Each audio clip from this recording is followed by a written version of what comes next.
Our deep dive today is into the UK housing market forecast for 2026.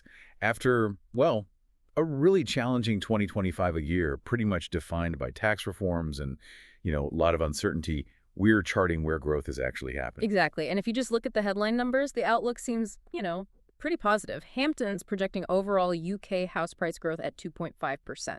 Oof. And Nationwide is even more bullish, forecasting a range somewhere between 2% and 4%. Right. But let's establish the mission here. We're going to unpack why those figures are, frankly, a bit misleading. You're telling me this isn't some kind of nationwide recovery at all? Not at all. Precisely. This growth is intensely regional. The real surprise, the real story, is in the Northeast. It's forecast to see growth as high as 4.5%. Wow. Yeah, that's nearly a third higher than its growth last year.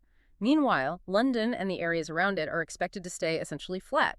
The market map is being redrawn not by economic heat, but by policy pressure. Okay, let's get into that policy pressure.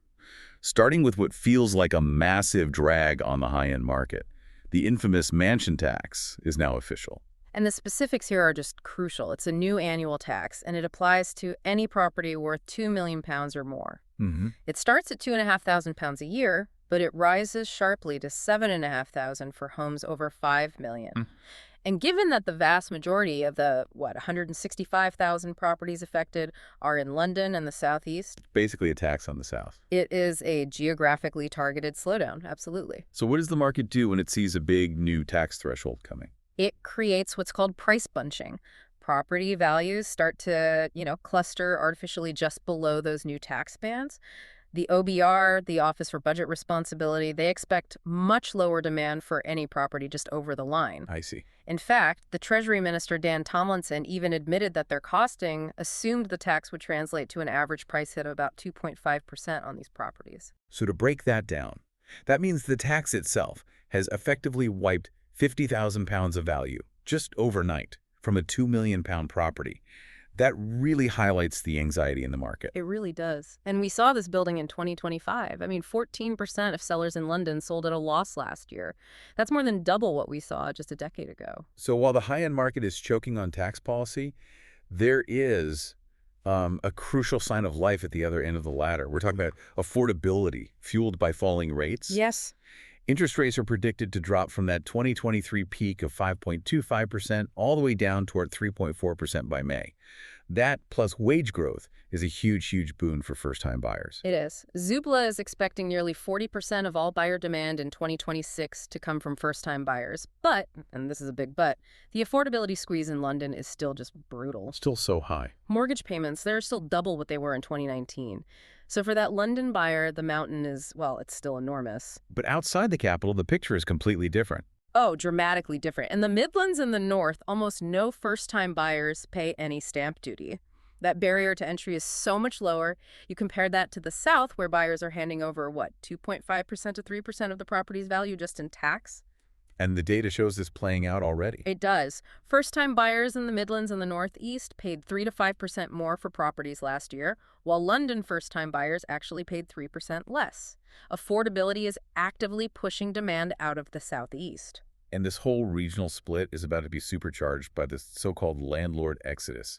Landlords are being squeezed from two sides, aren't they? The Renters' Rights Act, Abolishing Section 21 evictions. which gets rid of the no-fault eviction route, and then there's a 2 percentage point rise in property income tax coming in 2027. The squeeze is severe. Recent surveys show 31% of landlords are planning to reduce their portfolios, and 16% plan to sell up completely. Okay, wait, hang on. If almost a third of landlords are selling, won't that massive injection of supply just push prices down everywhere, even up north? That's a great question. It will depress prices, generally, you're right. But the investors who remain, the ones who are still in the buy-to-let market looking for a decent yield, they're going to follow that affordability trend. So they're being forced to look toward the Midlands and the North. So this investor migration actually speeds up price growth in those regions, and it just reinforces that north-south divide. So if we connect all the dots, the core tension for 2026 seems to be this. Tax policy targeting high-value areas on one side versus falling interest rates, boosting affordability in lower-priced areas on the other. It really is a tale of two markets. It is. And despite all the rational, economic benefits of falling interest rates, the economist Lucian Cook made a great point. He noted that economic stagnation and political uncertainty, These are sentiment things. They can really dampen the market's response. So the real question for you, the listener, is this. How much will buyer psychology and just general confidence override the pure economics in 2026? What level of confidence is needed to trigger a widespread recovery instead of this purely regional one? Something for you to mull over. So what does this all mean? That's it for this deep dive. We'll catch you next time.